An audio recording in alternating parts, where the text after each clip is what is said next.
Hi guys, James at RampantLionReviews again for you today with another beer review. For this one we are going to head up to Ellon in Aberdeenshire here in Scotland once again, which many of you might happen to know is home to Brewdog, and we've got one of their small batch beers to have a look at today. This one was very recently released. This is the Self-Assembly Pope, a 7.4% Imperial Porter that's supposed to be really quite nice actually, rated 95 overall on Rate Beer, but only 67 within the style, so this sounds like it's going to be another one of these Brewdog ones that really is quite good, but it kind of is a bit quirky within the porter category, so definitely looking forward to this one, and I hope you guys enjoy the review as well. But anyway, as is usual with my beer reviews then, I'll tell you a little bit about the brewery. If you do want to get straight to the tasting, just fast forward. All the usual links are in the description below. That's the brewery website, the link to my other Brewdog reviews I've done before. There's maybe about 120 or so of them now actually, so make sure you check out those. There's all the usual social media. If you want to see more beer reviews, do subscribe to the channel. The whole channel has a geography-based tagging system, so you can go into the home page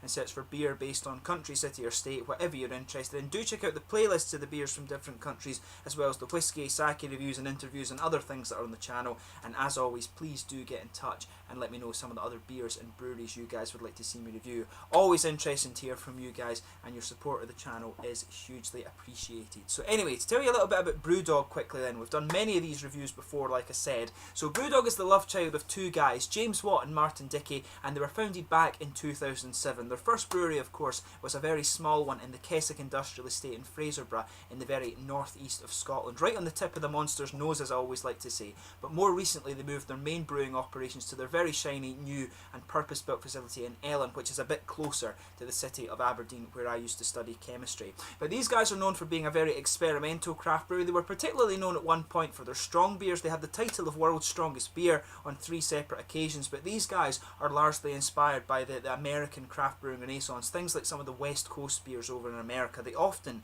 actually cite Stone Brewing Company as one of their biggest influences, but these days they've got several brew pubs. These ones started opening in Aberdeen, I think it was back in 2010 if I remember correctly. They spread all throughout the rest of Scotland, down into England, and they're now all over the place. There's one in Tokyo and there's one down in Sao Paulo in Brazil, and they're constantly expanding. They're actually working on their second brewery over in Columbus, Ohio in America at the moment, which is really quite cool. And one of the things that's very interesting about Brewdog is that a lot of their funding really has been done by crowdfunding, the Equity for Punk scheme. So if you're writing a business thesis, I guess Brewdog would be a very interesting company for you to write it on. So really quite cool that way. These guys are the largest independently owned craft brewer in Scotland these days, and they've also started distilling now. They've installed a still set at the Brewdog facility up in Ellon, and the spirits are going to be released under the moniker Lone Wolf Distillery actually. So they're constantly looking to expand their bars. They're always going to try new things with their beers, expand their capacity and stuff like that. So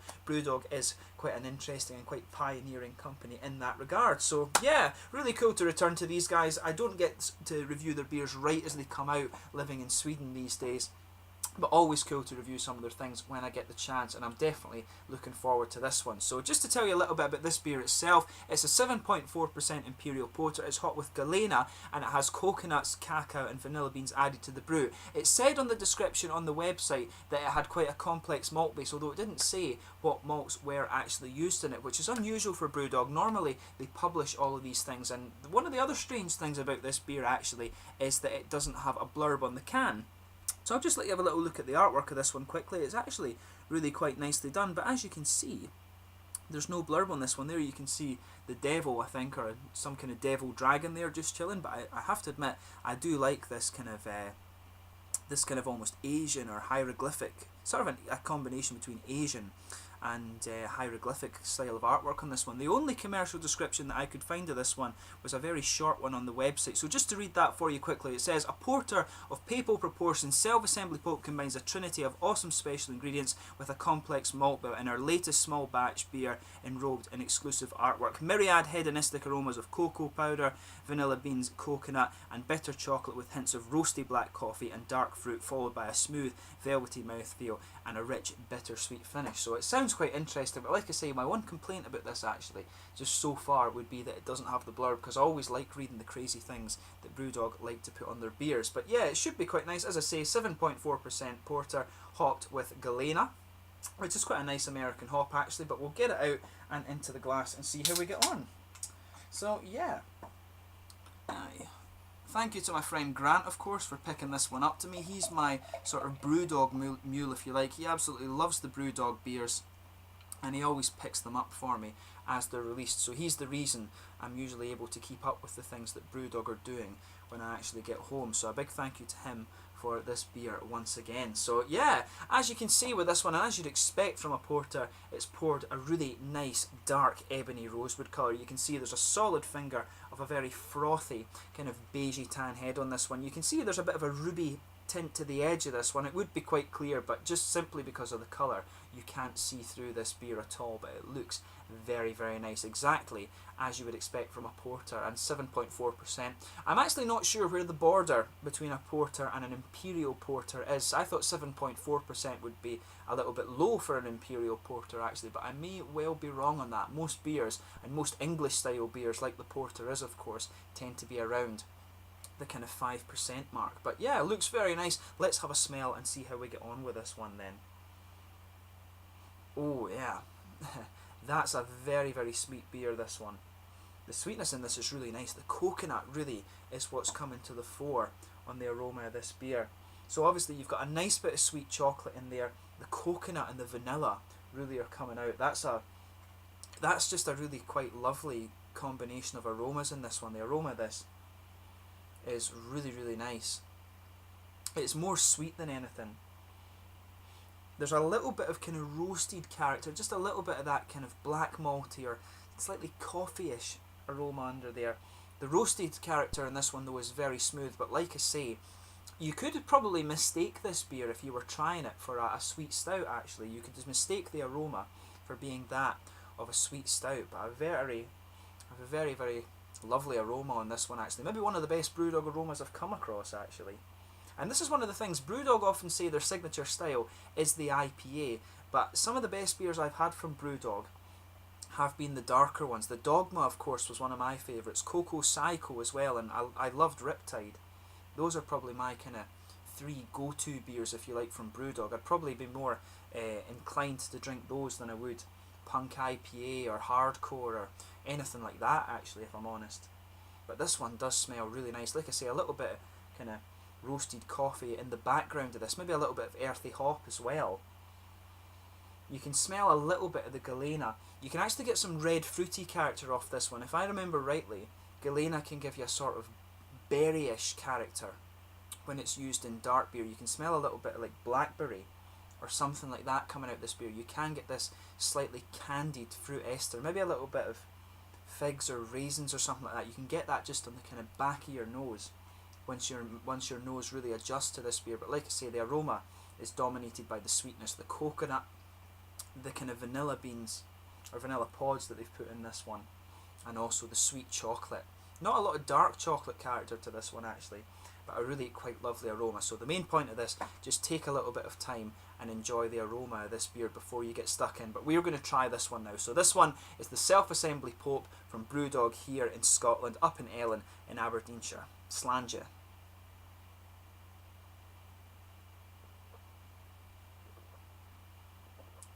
Carbonation on that one does give you a good bit of a prickle there, but that's nice, you know. It comes in and it's actually quite a wet mouthfeel, this beer. It's a good bit of a prickle to it and a really quite light and wet mouthfeel, but of course that's the main distinction between a porter and a stout. Generally the stouts are quite creamy, but porters tend to be brewed with lighter yeast strains such as lager yeasts or maybe even Helles yeasts and things like that. And that lighter mouthfeel that you get as a result of that really is kind of what distinguishes the porter from the stout in many ways.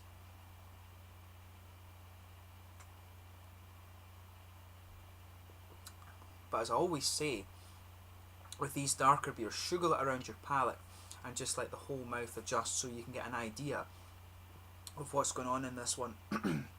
Pardon me. But this one is really quite interesting. It's a lot darker in the malt base. You can feel this kind of roasted bitter character just underpinning this one. And when the liquid is actually on your tongue, it comes across as very sweet. And you know, You're getting the coconut in there. The vanilla sweetness there actually is kind of pushing its way out a bit more in the aftertaste as well. The roasted bitterness is right in the centre of the palate. You just get this kind of black malt roasted coffee sort of thing going on. And as you move out towards the edge of the palate, there's a bit of chocolate there, the vanilla's there, and the coconut. Those are all kind of blending together, but it's actually the coconut that is just pushing its way out and seems a little bit more prominent to me in the flavour of this beer. And that's quite a nice little point.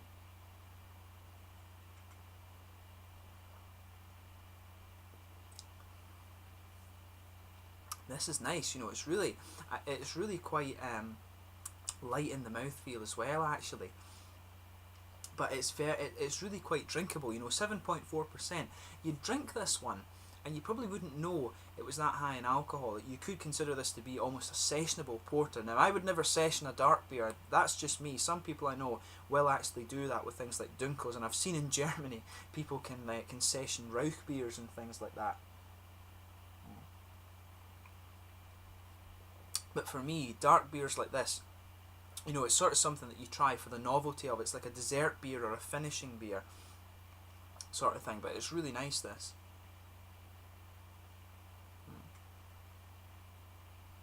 And I do like that coconut element to it.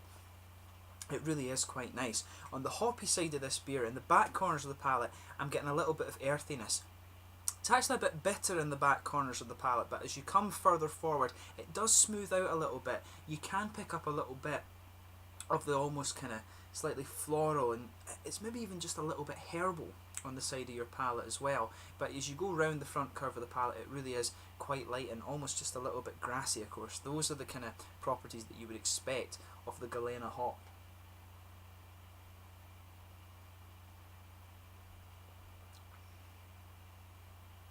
But yeah, definitely quite nicely done this. As the beer warms up, you start to get a little bit more of the kind of chocolatiness. You can feel that malt base just kind of thickening up a little bit, and you start to get more. It's almost like a smooth coffee-ish character that starts to come out of it a bit more. That really kind of sharp, dark, roasted dryness in the middle of the tongue, it smooths out, and you get more and more of the nice kind of the sort of nice smooth coffee-ish elements coming out of that, and on top of that you've got the chocolate, the coconut and the caramel. So this is quite nice, actually. It's actually been quite a long time since I've had a porter from Brewdog, so this is a bit of it's almost a nice change of pace actually to try one of these beers. And they have done this one really quite well. Whether it's one of the better porters they've done, that would be quite difficult to say actually, because I really can't remember what things like Alice Porter and Brixton Porter were like. I can't remember what the last porter I reviewed from Brewdog was actually. But you know, in terms of just a standalone beer, it's pretty good. I can see kind of why it has the rating it does. A lot of people, when it comes to porters, like the coffee element, and that really is quite prominent in this one. It's got a good little bit of bitterness from the earthy side of things, but it's also got a little bit of sweetness there too. So I can see why it has the rating it does. But for me, in terms of the porter style, it maybe should be just a little bit sweeter, and that's maybe why it has this rating and rate beer of 67 within the style. It makes it a little bit more quirky. But yeah, and the mouthfeel on this one is interesting too. So in terms of that, this one I think is very, very light. I don't think I've had a porter that is quite as light and almost kind of spritzy in the mouthfeel as this one is. The carbonation really does have a good little bit of prickle to it. It's almost, it is very, very light, very wet in the mouthfeel. There's a good bit of bitterness both from the malt base, that roasted character I was talking about. In the back corners of the palate, it's dark and roasty, but as you come further forward, you start to get a little bit more. Instead of that kind of bitter earthiness, you start to get more of the smooth characters of the beer. So in that regard, it is quite interesting. There's a little bit of fruity character to it as well, but that's quite minimal.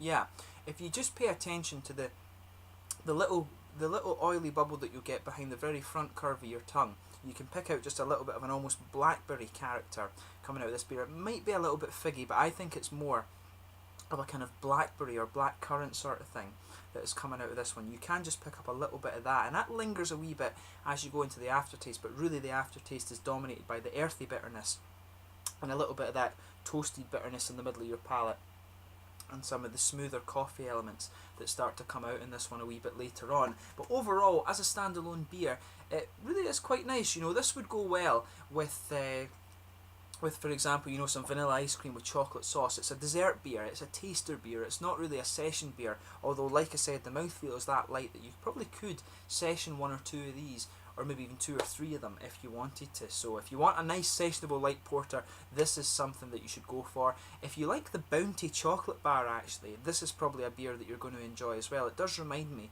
the flavour profile on this one does remind me of that quite a bit. So if that's your sort of thing, if you like coconuts and you like vanilla and you like chocolate, you know, I think this beer is going to hit all those notes for you. So yeah, as I say, it's hard to say whether this is the best porter that Brewdog done, but you know, they've done another really quite nice beer in this. The small batch beers always produce some really good things. The beer for invalids and convalescents, that's probably one of my favourite ones I've tried in the cans from Brewdog this year, and the barrel aged albino squid assassin, of course, as well, was pretty good. 2016 actually has been a fairly solid year from Brewdog in comparison to 2015. Some good beers in 2015, of course, but I think 2016 has just edged it. You will see one or two more reviews from me that will be 2016 beers, but I think I can say safely that Brewdog have had a fairly decent 2016. So yeah, like I say, if you like the Bounty chocolate bar, this is going to be a good beer for you, and I hope you guys have enjoyed my take on it. So yeah, thank you for watching. Until the next time, please like, subscribe, share, all the usual YouTube stuff. Thank you once again for watching. Do let me know your own thoughts on this beer in the comment section below. Let me know what your favourite Brewdog beers are, of course, as well, and make sure you check out my other reviews. As I say, I've done 120 or so Brewdog reviews for you over the years, so I hope you like those, and I will catch you very soon with the next one, the self-assembly Pope from Brewdog here in Ellon, Aberdeenshire in Scotland. Until the next time, Slanger just now, and I will catch you guys very soon. Cheers.